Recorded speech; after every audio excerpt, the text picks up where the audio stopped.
La lujosa mansión de los Montero se alzaba imponente sobre la exclusiva colonia Las Lomas, en Ciudad de México. Sus altos muros blancos, adornados con bugambilias de intenso color púrpura, ocultaban celosamente los secretos de una de las familias más poderosas y enigmáticas del país. El sol de mayo caía sobre los jardines perfectamente cuidados, mientras Leticia Cruz atravesaba el patio de servicio, ajustando su uniforme gris. A sus 32 años, llevaba ya 5 trabajando como empleada doméstica en la residencia, aunque raramente se cruzaba con el dueño, don Ernesto Montero, un viudo millonario que pasaba la mayor parte del tiempo encerrado en su despacho o viajando por negocios. «Buenos días, doña Carmen», saludó Leticia a la ama de llaves, una mujer severa de unos 60 años que llevaba más de 3 décadas sirviendo a la familia. «¿Qué necesita que haga hoy?» «Hoy te toca limpiar el ala este, incluyendo la habitación del joven Miguel», respondió Carmen sin levantar la vista de su lista de tareas. Su tono se tensó ligeramente al mencionar aquel nombre. «Recuerda las reglas. Entra, limpia, sal. No hables con él, no lo molestes. Está indispuesto, como siempre». Leticia asintió, aunque una mezcla de curiosidad y compasión se agitaba en su interior. En sus 5 años trabajando allí, solo había visto al hijo de don Ernesto en contadas ocasiones, siempre de lejos. Miguel Montero, de 27 años, era prácticamente un fantasma en la mansión. Los rumores entre el personal decían que había quedado mudo tras un traumático accidente en su adolescencia y desde entonces vivía recluido en su habitación, cuidado por enfermeras privadas y evitando cualquier contacto social. Con el carrito de limpieza, Leticia recorrió los largos pasillos adornados con pinturas de artistas mexicanos reconocidos. Al llegar al ala este, el ambiente cambiaba notablemente. Las cortinas permanecían semicerradas, creando una perpetua penumbra. El silencio era denso, casi palpable. Al acercarse a la puerta de la habitación de Miguel, Leticia respiró hondo y tocó suavemente. «Permiso, vengo a hacer la limpieza», anunció con voz clara pero suave. No hubo respuesta, como esperaba. Lentamente, giró el picaporte y entró. La amplia habitación estaba impecablemente ordenada, con una cama king size, un escritorio con una computadora de última generación y estanterías repletas de libros. A diferencia del resto de la mansión, decorada con antigüedades y obras de arte clásicas, este espacio tenía un aire moderno y minimalista. Leticia comenzó a limpiar metódicamente, intentando ser lo más silenciosa posible. Mientras pasaba el plumero por los estantes, notó algo inusual: fotografías, docenas de fotografías en pequeños marcos plateados. Se acercó con curiosidad y observó que eran imágenes de paisajes de todo México, las pirámides de Teotihuacán, las playas de Cancún, los coloridos edificios de Guanajuato, los cenotes de Yucatán. Son lugares que nunca he visitado. La voz ronca y apenas audible hizo que Leticia diera un respingo y casi tirara uno de los marcos. Se giró bruscamente para encontrarse con Miguel Montero, de pie en el umbral del baño privado. Era alto y delgado, con el cabello negro ligeramente largo y desordenado. Sus ojos, de un marrón tan oscuro que parecían negros, la miraban con intensidad desde un rostro pálido por la falta de sol. Vestía pantalones de lino y una camisa blanca sencilla, pero obviamente cara. «Yo lo siento, señor Miguel». «No quería entrometerme», tartamudeó Leticia, desconcertada por escuchar su voz cuando todos afirmaban que era mudo.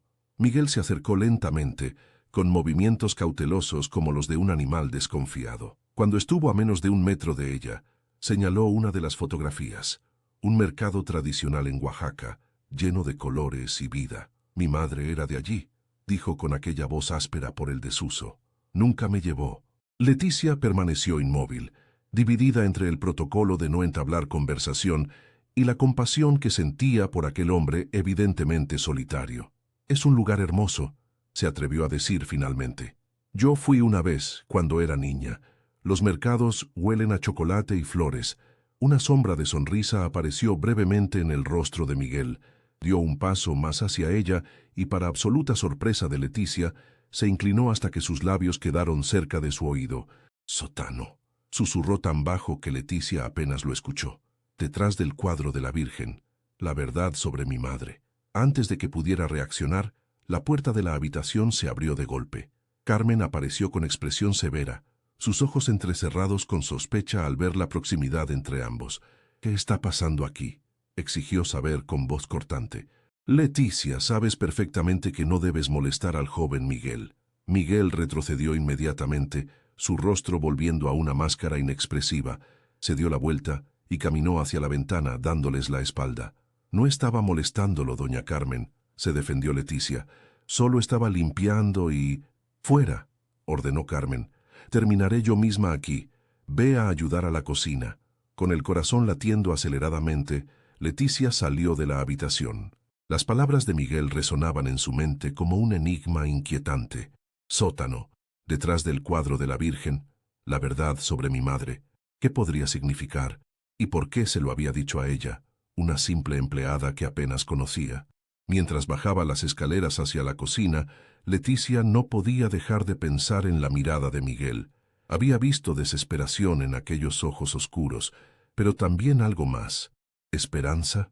Una cosa estaba clara: el hijo del millonario no era mudo, y tenía un secreto que quería compartir. El resto del día transcurrió con normalidad aparente, pero la mente de Leticia bullía con preguntas. Durante la cena del personal, observó disimuladamente a Carmen, quien parecía más tensa de lo habitual. La mujer había trabajado para los Montero desde antes del nacimiento de Miguel, y su lealtad hacia don Ernesto era inquebrantable. Esa noche, mientras el resto del personal se retiraba a sus habitaciones en el área de servicio, Leticia esperó. La mansión se sumió gradualmente en el silencio. A las 11:30 p.m., cuando estaba segura de que todos dormían, salió sigilosamente de su habitación, el sótano. Tenía que averiguar qué había allí. La oscuridad envolvía la mansión Montero como un manto espeso, apenas interrumpido por la tenue luz de la luna que se filtraba a través de los ventanales. Leticia avanzaba pegada a la pared, conteniendo la respiración cada vez que el suelo de madera crujía bajo sus pies.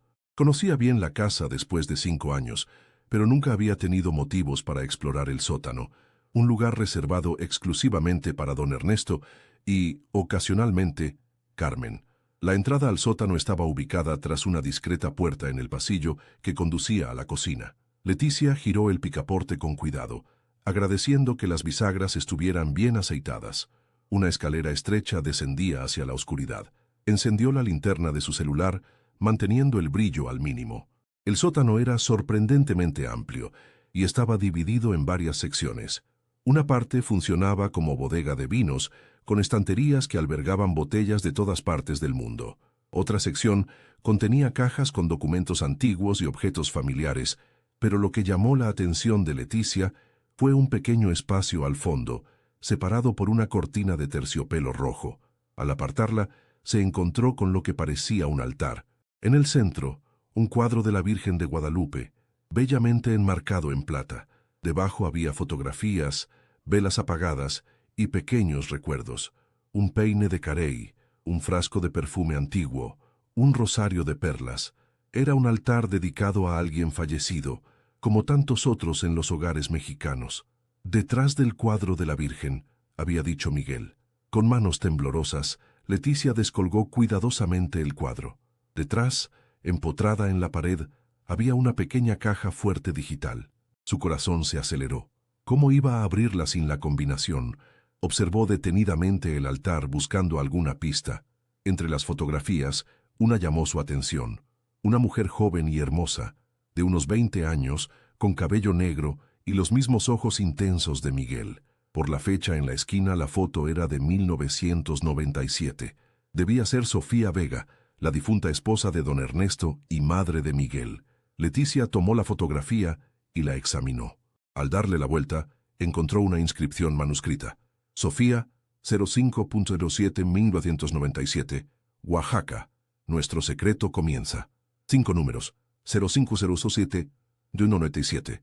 Con el pulso acelerado, Leticia introdujo la fecha en la caja fuerte. Nada.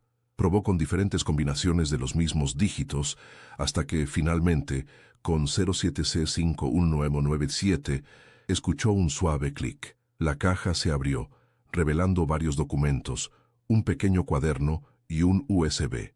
Leticia tomó primero el cuaderno. Era un diario. Las primeras páginas estaban fechadas en 1997 y escritas con una letra delicada y femenina. 7 de mayo, 1997. Oaxaca. Hoy he tomado una decisión que cambiará mi vida para siempre. No puedo continuar en este matrimonio sin amor, con un hombre que solo me ve como un trofeo. He conocido a alguien, un artesano local. Eduardo me hace sentir viva, valorada por quien soy, no por el apellido que llevo ahora. Ernesto nunca lo entendería. El dinero y el poder son todo para él. Leticia pasó las páginas leyendo fragmentos rápidamente.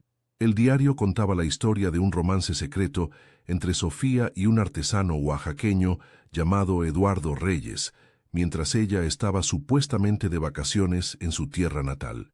Las entradas se volvían cada vez más intensas, hablando de planes para escapar juntos. La última entrada era particularmente inquietante. 15 de octubre, 1997. Ciudad de México. Estoy embarazada.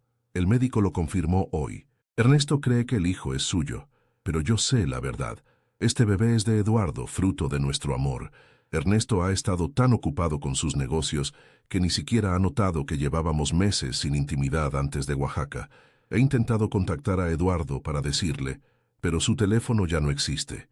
Su taller está cerrado. Es como si hubiera desaparecido. Tengo miedo. Ernesto ha estado actuando extraño, como si sospechara algo. Ayer me preguntó por qué había estado tan distante desde Oaxaca. Si descubre la verdad, no quiero ni pensarlo. Debo proteger a mi bebé a toda costa. No había más entradas después de esa. Leticia sintió un escalofrío recorrer su espalda. Según la historia oficial, Sofía Montero había muerto en un accidente automovilístico cuando Miguel tenía apenas 3 años. Entre los documentos de la caja fuerte, encontró algo aún más perturbador. Un informe de investigación privada, fechado en octubre de 1997, con fotografías de Sofía y Eduardo juntos en Oaxaca. Ernesto lo sabía todo. También había un certificado de nacimiento de Miguel, pero con un detalle extraño. Donde debería estar el tipo de sangre del niño, alguien había hecho una corrección manual. Y luego otro documento médico, un análisis de paternidad realizado cuando Miguel tenía 2 años, que confirmaba que Ernesto Montero no era su padre biológico. Leticia estaba tan absorta en su descubrimiento que no escuchó los pasos acercándose hasta que fue demasiado tarde. Una luz brillante la cegó de repente. Sabía que no podía confiar en ti, dijo la voz gélida de Carmen desde lo alto de la escalera. ¿Qué crees que estás haciendo? Husmeando en asuntos privados de la familia. Leticia se puso de pie, aferrando instintivamente el diario contra su pecho. Carmen, esto no es lo que parece. Yo solo... Suelta eso inmediatamente y sube, ordenó Carmen, descendiendo lentamente por la escalera. El señor Montero sabrá de esto mañana mismo. Puedes ir despidiéndote de tu trabajo, y quizás de mucho más. La amenaza implícita en sus palabras hizo que Leticia sintiera un nudo en el estómago. Pero algo en ella se reveló. Miguel le había confiado este secreto por alguna razón. No podía simplemente ignorarlo. ¿Miguel sabe esto?, preguntó, sosteniendo el diario en alto. ¿Sabe que Ernesto no es su verdadero padre? ¿Que su madre planeaba escapar? ¿Qué le pasó realmente a Sofía, Carmen? Por un instante vio duda en los ojos de la anciana ama de llaves. Luego, su rostro se endureció nuevamente. «No tienes idea de lo que estás hablando», respondió Carmen, acercándose más. «Deja eso y vete de aquí, ahora». En un movimiento rápido, Leticia guardó el USB en el bolsillo de su pantalón y devolvió el diario a la caja fuerte. Cerró la pequeña puerta metálica y colgó el cuadro de la Virgen en su lugar. «Lo siento, Carmen, tienes razón», dijo fingiendo arrepentimiento. «No debí entrometerme, no volverá a ocurrir».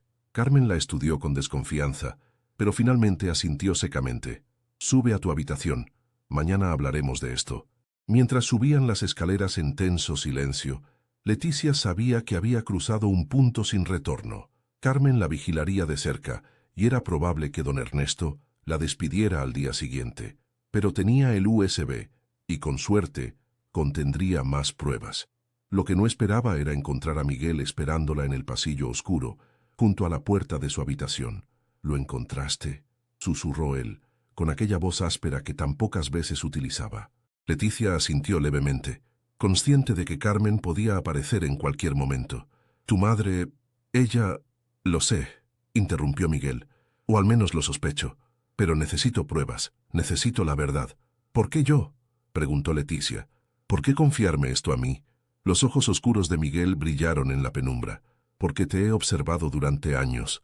Eres la única que no me mira con lástima o miedo. Y necesito ayuda para encontrar a mi verdadero padre. Antes de que Leticia pudiera responder, escucharon pasos acercándose. Miguel se desvaneció rápidamente por el pasillo, silencioso como un fantasma, dejándola con más preguntas que respuestas y una decisión imposible que tomar. La mañana siguiente amaneció gris y lluviosa, como si el clima reflejara la tormenta que se gestaba dentro de la mansión Montero. Tal como Leticia esperaba, fue convocada al despacho de don Ernesto a primera hora. Nunca había estado allí antes.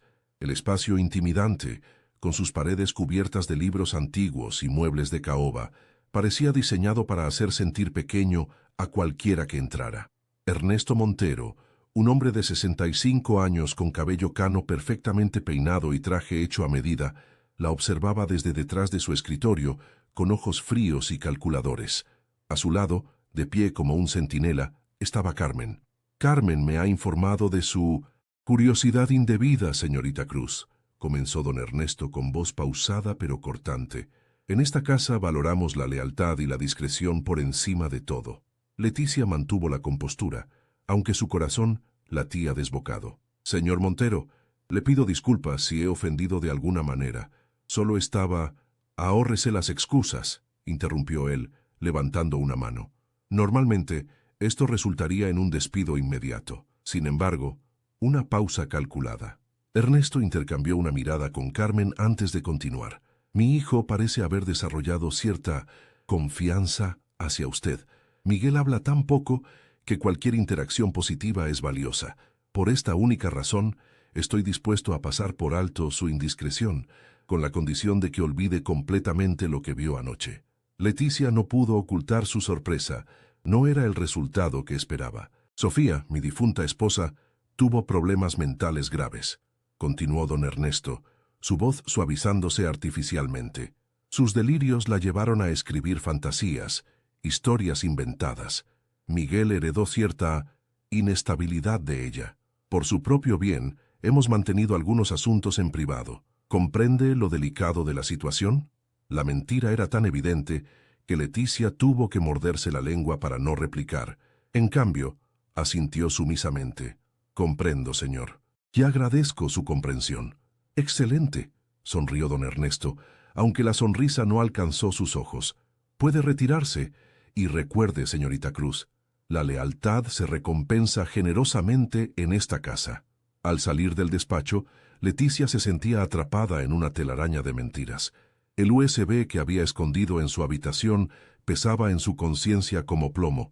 Durante los días siguientes, Leticia mantuvo un perfil bajo, realizando sus tareas con diligencia, mientras era constantemente vigilada por Carmen.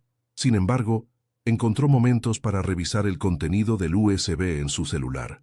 Lo que descubrió la dejó helada. El dispositivo contenía informes detallados de investigadores privados que habían seguido a Sofía durante meses, fotografías de ella con Eduardo Reyes, e incluso un video donde ambos discutían planes para escapar juntos.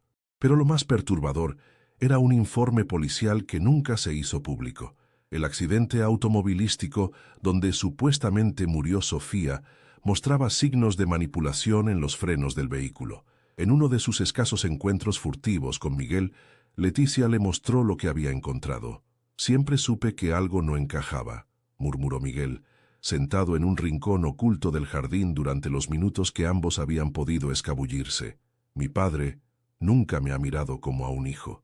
Siempre con esa mezcla de desprecio y algo más, como si mi simple existencia le recordara una traición. ¿Por qué finges ser mudo?, preguntó Leticia, una duda que la carcomía desde el principio. Miguel esbozó una sonrisa amarga. Después del accidente de mi madre, desarrollé un mutismo selectivo por el trauma. Con el tiempo, me di cuenta de que la gente habla más libremente cuando creen que no puedes comunicarte. He escuchado conversaciones, insinuaciones sobre mi madre, sobre su muerte. Carmen y mi padre no sospechan que puedo hablar desde hace años. Necesitamos encontrar a Eduardo Reyes, dijo Leticia con determinación. Si está vivo, podría contar la verdad. Es peligroso, advirtió Miguel. Si mi padre descubre lo que estamos haciendo, ya estoy involucrada, respondió ella. Y si lo que sospechamos es cierto, tu padre es responsable de la muerte de tu madre. No puede quedar impune. Con recursos limitados pero ingenio abundante, Leticia comenzó su investigación durante sus días libres. La búsqueda la llevó a Oaxaca, específicamente al barrio de artesanos donde, según el diario, Eduardo Reyes había tenido su taller de alfarería. El pequeño negocio ya no existía, pero los vecinos más antiguos aún recordaban al talentoso artesano que había desaparecido repentinamente hace más de 2 décadas. Una anciana vendedora de tejidos le proporcionó una pista crucial. Eduardo no desapareció porque quisiera, le confió la mujer entornando los ojos con recelo. Una noche vinieron hombres en autos negros. Hubo gritos. Al día siguiente, su taller estaba vacío y él nunca regresó. Poco después, alguien compró la propiedad por una suma exorbitante. Todos sabíamos que debíamos mantenernos callados si queríamos seguir vivos. ¿Sabe qué pasó con él? ¿Dónde podría encontrarlo?, preguntó Leticia con el corazón acelerado. La anciana negó con la cabeza, pero luego añadió: su hermana, Guadalupe, se mudó a Puebla después de eso. Nunca habló del asunto, pero quizás ella sepa más. Armada con este nuevo dato, Leticia regresó a la Ciudad de México y compartió su descubrimiento con Miguel. Juntos planearon el siguiente paso. Miguel, fingiendo una recaída en su salud, solicitaría hacer un viaje a un especialista, con Leticia como acompañante en lugar de Carmen, quien habitualmente se encargaba de estas salidas. Don Ernesto, preocupado por la salud de su hijo, pero siempre reacio a involucrarse personalmente, accedió al plan sin sospechar nada. Así fue como, una semana después, Miguel y Leticia viajaban en un automóvil con chofer hacia Puebla, supuestamente para una consulta médica. Una vez allí, despidieron temporalmente al chofer y se dirigieron a la dirección que habían conseguido de Guadalupe Reyes. La casa era modesta pero acogedora, ubicada en un tranquilo barrio residencial. Cuando Guadalupe, una mujer de unos 60 años con el mismo aire artístico que su hermano había tenido según las fotos, abrió la puerta, su expresión pasó de la cortesía a la conmoción al ver a Miguel. «Dios mío», susurró, llevándose una mano al pecho. «Eres idéntico a Eduardo cuando era joven». Miguel y Leticia intercambiaron miradas de asombro. Sin necesidad de explicaciones, Guadalupe los invitó a entrar, como si hubiera estado esperando esta visita durante años. En la sala de estar, rodeados de piezas de cerámica que recordaban el estilo que Eduardo había desarrollado, Guadalupe confirmó sus sospechas. Eduardo Reyes no había muerto, como temían. Después de que esos hombres lo amenazaran, Eduardo tuvo que huir, explicó Guadalupe sirviéndoles té de canela. Le dijeron que si volvía a acercarse a Sofía o intentaba contactarla, ambos morirían. Él sabía quién estaba detrás: Ernesto Montero. Un hombre con su poder podía hacer desaparecer a cualquiera sin consecuencias. ¿Dónde está ahora?, preguntó Miguel, inclinándose hacia adelante con intensidad. Guadalupe dudó. Ha vivido con diferentes identidades. Actualmente reside en Mérida, Yucatán. Tiene un pequeño taller allí, bajo el nombre de Ricardo Vega. Vega, el apellido de soltera de mi madre, murmuró Miguel, conmovido. Nunca dejó de amarla, dijo Guadalupe con tristeza. Cuando supo de su muerte, casi lo destruye. Intentó investigar convencido de que no había sido un accidente, pero era su palabra contra la de uno de los hombres más poderosos de México. Sin pruebas, sin recursos. Ahora tenemos pruebas, intervino Leticia, mostrándole copias de los documentos que habían encontrado. Los ojos de Guadalupe se llenaron de lágrimas. Después de tantos años, ¿sabe Eduardo que tiene un hijo? No, respondió Miguel. ¿Cómo podría saberlo? Mi madre descubrió su embarazo después de que él desapareciera. Esa noche, desde el hotel en Puebla, Miguel y Leticia llamaron al número que Guadalupe les había proporcionado. La voz que respondió era grave y cálida, con un ligero acento oaxaqueño. «¿Eduardo Reyes?», preguntó Miguel, su propia voz temblando ligeramente. Un largo silencio. Luego: «Nadie me ha llamado así en más de 20 años. ¿Quién habla?». «Mi nombre es Miguel Montero. Soy...» Creo que soy tu hijo. Lo que siguió fue una conversación cargada de emociones, revelaciones y planes. Eduardo, inicialmente cauteloso, pronto se convenció al escuchar los detalles que solo Sofía podría haber compartido. Acordaron encontrarse en Ciudad de México en 2 días. Sin embargo, lo que ninguno sabía era que Carmen, sospechando de la repentina mejoría de Miguel para viajar específicamente con Leticia, había instalado un software espía en el celular de la empleada. Cada llamada, cada mensaje, cada búsqueda estaba siendo monitoreada. Mientras Miguel y Leticia regresaban a la mansión Montero, sintiéndose más cerca de la verdad que nunca, don Ernesto ya estaba al tanto de sus descubrimientos y no tenía intención de permitir que el pasado resurgiera para destruir todo lo que había construido. La tormenta se acercaba y sería devastadora. La mansión Montero parecía extrañamente silenciosa cuando Miguel y Leticia regresaron de Puebla. El personal se movía con tensión evidente, intercambiando miradas furtivas y susurros que cesaban abruptamente cuando ellos se acercaban. Carmen estaba inusualmente ausente, algo que jamás ocurría. «Algo no está bien», murmuró Leticia mientras ayudaba a Miguel con su maleta en el vestíbulo principal. «Puedo sentirlo». Miguel asintió, su rostro recuperando la máscara de inexpresividad que había perfeccionado durante años. «Ve a tu habitación y asegúrate de que el USB esté a salvo. Nos veremos esta noche para ultimar los detalles del encuentro con Eduardo». Se separaron con discreción, cada uno dirigiéndose a su respectiva área de la casa. Al llegar a su pequeña habitación en el ala de servicio, Leticia notó inmediatamente que alguien había estado allí. Nada estaba fuera de lugar, pero una persona que ha vivido años en el mismo espacio reconoce cuando algo ha sido perturbado. El escondite donde había ocultado el USB, dentro del forro de un viejo peluche, estaba intacto, pero su laptop mostraba signos de haber sido encendida recientemente. Con el corazón acelerado, revisó su teléfono, buscando algún software extraño. Sus sospechas se confirmaron al encontrar una aplicación oculta que no recordaba haber instalado. La habían estado espiando. Mientras tanto, Miguel fue convocado al despacho de don Ernesto. Al entrar, encontró no solo a su supuesto padre, sino también a Carmen y a un hombre desconocido con aspecto de abogado. «Siéntate, Miguel», ordenó don Ernesto con una calma glacial. «Tenemos asuntos importantes que discutir». Miguel obedeció, manteniendo su fachada de fragilidad. Ernesto lo observó detenidamente antes de hablar. «Es interesante cómo alguien supuestamente mudo ha estado teniendo conversaciones telefónicas bastante extensas», dijo con una sonrisa que no alcanzaba sus ojos. «Tu repentino interés en viajar también resulta peculiar». Miguel permaneció en silencio, evaluando la situación.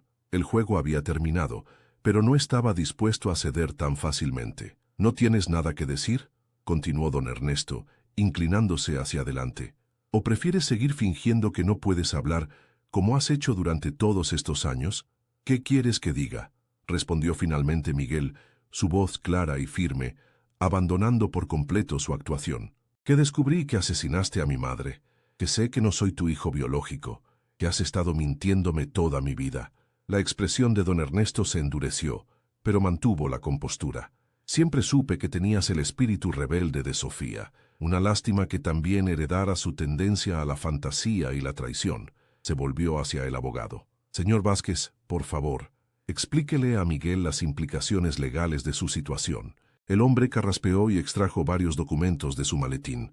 «Joven Montero, debo informarle que está usted sujeto a una serie de condiciones establecidas en el fideicomiso creado por su padre. Cualquier intento de desacreditar a la familia o realizar acusaciones infundadas resultará en su inmediata desheredación y posible internamiento en una institución psiquiátrica, dada su historial médico». Miguel soltó una risa amarga. «¿Qué historial médico? ¿Te refieres a los diagnósticos falsos que él ha estado fabricando durante años para mantenerme controlado? ¿Las medicaciones innecesarias? Tus médicos tienen amplia documentación sobre tu condición mental», intervino Carmen con frialdad. «Nadie creería a un joven inestable con delirios paranoicos». «¿Y qué hay de Eduardo Reyes?», contraatacó Miguel. «¿También es un delirio? Porque voy a reunirme con él mañana». La mención de aquel nombre provocó una reacción visible en don Ernesto. Un tic nervioso en su mandíbula, un destello de algo primitivo en sus ojos. Eduardo Reyes está muerto, sentenció con voz cortante. Murió en un desafortunado accidente en 1997. Mentira, respondió Miguel, sosteniendo la mirada de su falso padre. Está vivo, y viene a Ciudad de México, y tenemos pruebas, pruebas de todo, del affair, de tus amenazas, del sabotaje al auto de mi madre. Don Ernesto se levantó lentamente, apoyando las manos sobre el escritorio. Me decepcionas, Miguel. Después de todo lo que he hecho por ti, te di mi apellido. Te crié como mi hijo a pesar de saber que llevabas la sangre de ese artesano. Y así me pagas.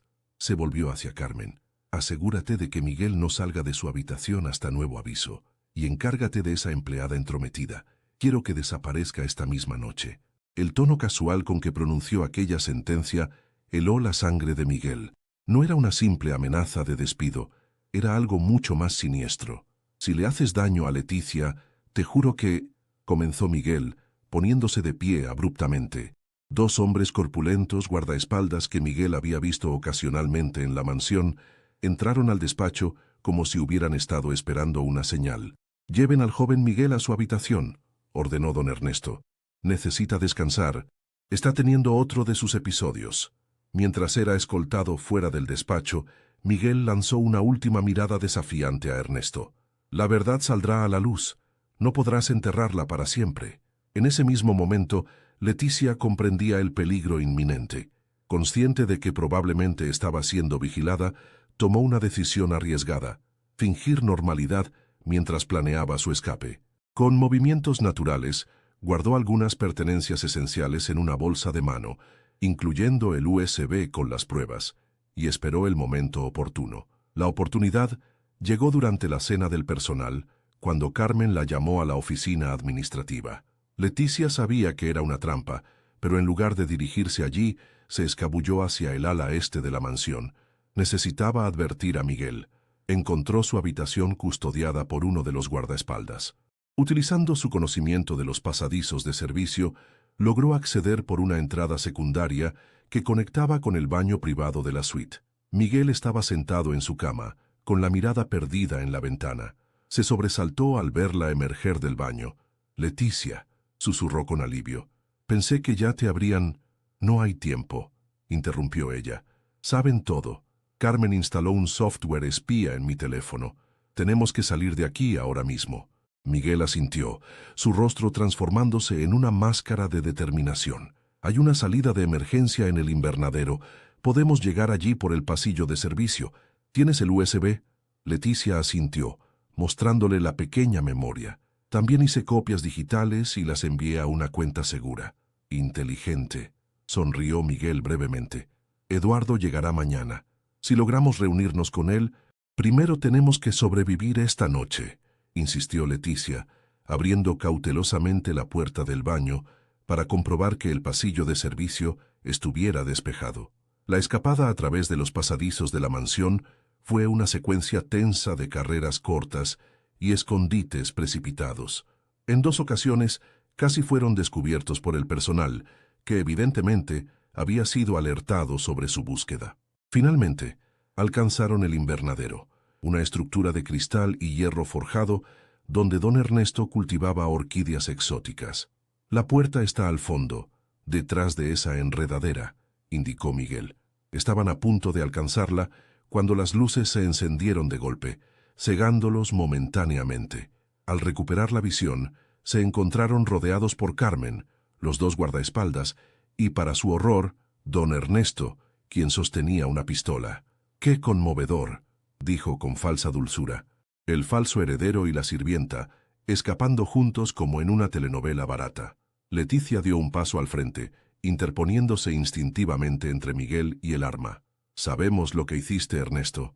Lo sabemos todo. Y hay pruebas que ya no están en esta casa». «¿Te refieres a esto?», respondió don Ernesto, sacando el USB del bolsillo de su chaqueta.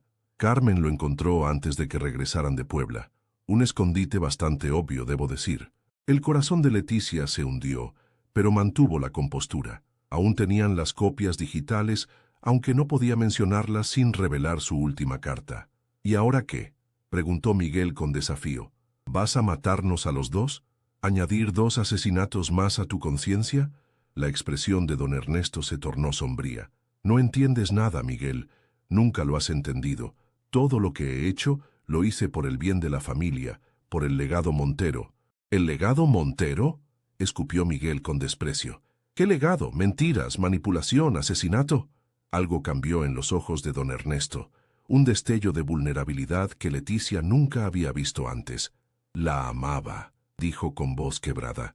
Amaba a Sofía más que a nada en este mundo.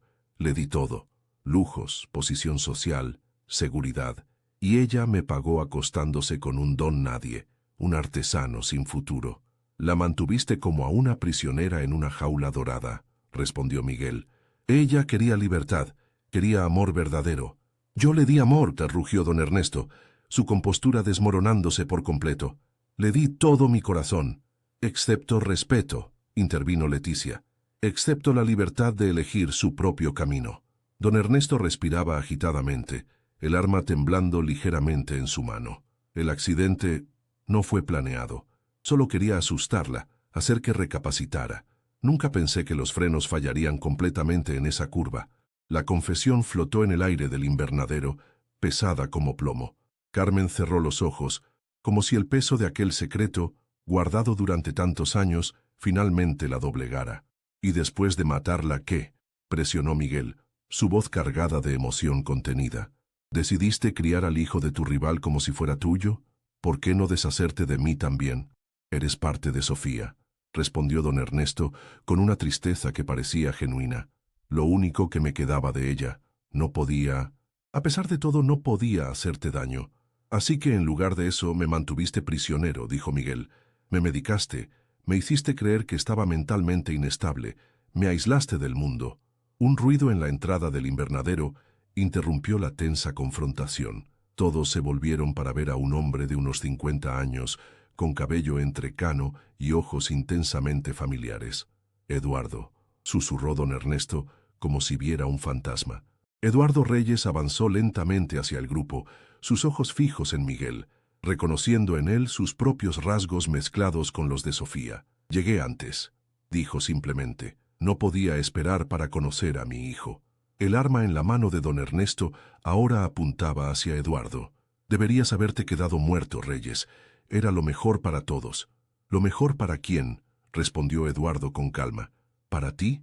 ¿Para tu ego herido? Ciertamente no para Sofía ni para Miguel.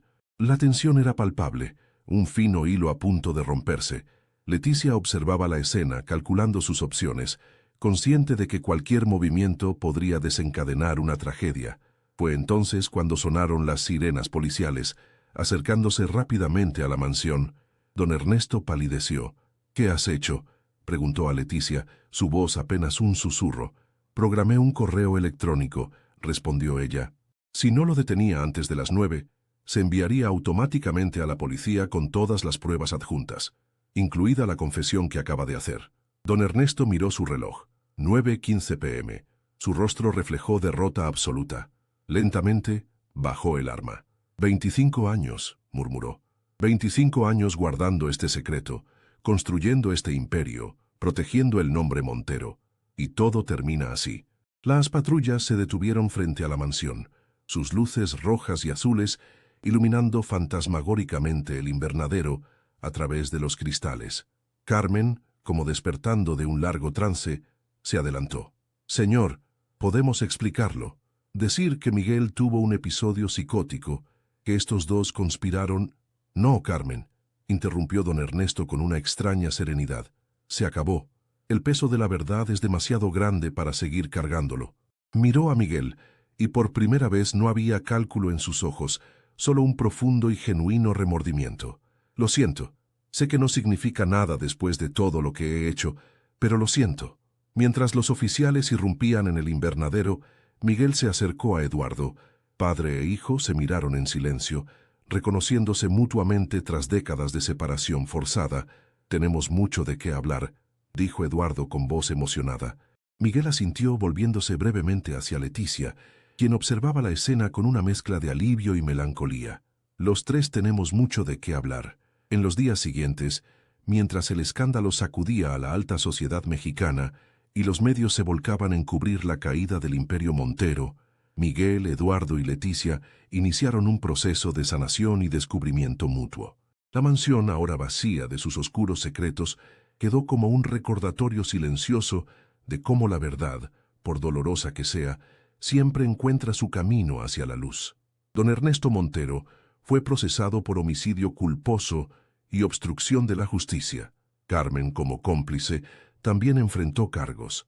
El veredicto final resonó en los tribunales como el cierre de un capítulo doloroso pero necesario.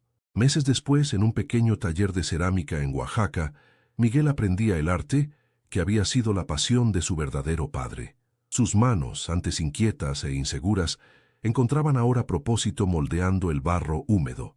Leticia, a su lado, documentaba su historia, transformando el dolor en palabras que pudieran ayudar a otros a encontrar su propia verdad. ¿Crees que algún día podremos perdonarlo?, preguntó Miguel una tarde, refiriéndose a don Ernesto. Leticia reflexionó antes de responder. El perdón no es para él, es para nosotros, para liberarnos del peso del pasado. Miguel asintió, comprendiendo la profunda verdad en sus palabras. El susurro que había cambiado sus vidas, sótano, ahora parecía un eco distante de otra vida. Lo que comenzó como un secreto susurrado al oído de una empleada había desencadenado una avalancha de verdades que, aunque dolorosas, habían finalmente liberado a todos los involucrados. Y así, mientras el sol de Oaxaca se ponía sobre el taller, tiñendo el cielo de los mismos colores vibrantes que decoraban sus cerámicas, Miguel y Leticia contemplaban el futuro, incierto, sí, pero auténticamente suyo por primera vez.